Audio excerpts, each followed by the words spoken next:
nagushimira ku mwanya wafashe ukaba waza kubana natwe, ibintu by'agaciro kabisa. Murakoze.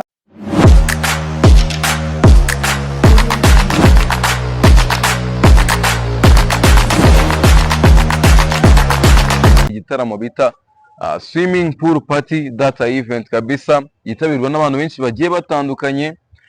Iyo event muri make agiye kutubwira uburyo yabashije kuba yayibonamo, ese byabashije kuba byagenda gute. Numwe mu bantu babashije kuba babona amahirwe yo kuba bakitabira iki kirori. Twakira muri studio zacu za Red TV. Ni amahoro. Nongeye kugushimira kabisa kuba witanze, wabashije kuba waduha umwanya wawe. Ni ibintu by'ingenzi kandi ni ibintu by'agaciro. Nongeye kubashimira abakunzi ba Red TV.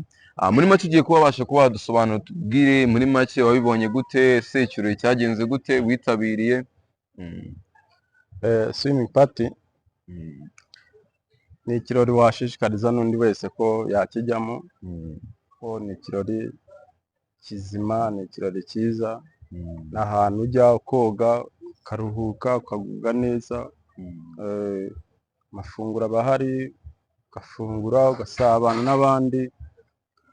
Muri make byari ibintu byiza cyane.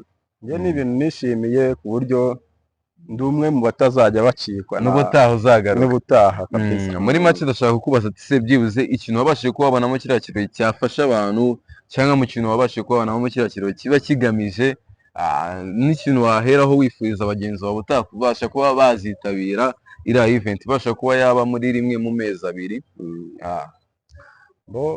Icya mbere ni ibyishimo, kandi abantu dukeneye ibyishimo.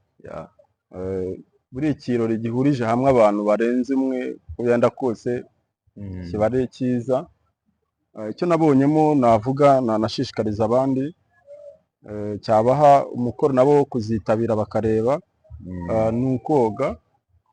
Koga ugasabana, kandi nta guhicirwa n'isare. Nyine ni ahantu heza, nyine ushobora kubwira n'undi wese ati ku mafaranga yawe make, amafaranga make yawe ujya ukenjoyinga, ubuzima bukagenda neza.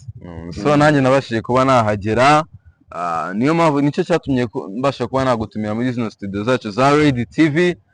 Uzabashe kuba wadusobanura, tubashe kuba twamenya ese ni ikihe kintu waba warungukiyemo, ni ikihe cyiza waba warabonyemo. Nongeye kugushimira kuba wafashe umwanya ukaza kubana natwe, ni ibintu by'agaciro.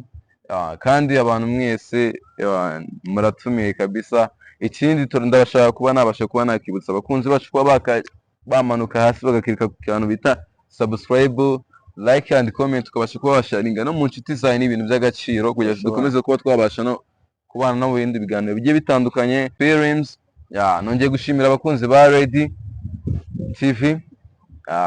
Kuba bitandukanye mubashe kuba mwadukurikiranamo muri showbiz, yaba mu makuru, yaba nagushimira ku mwanya wafashe ukaba waza kubana natwe, ni ibintu by'agaciro kabisa. Murakoze cyane.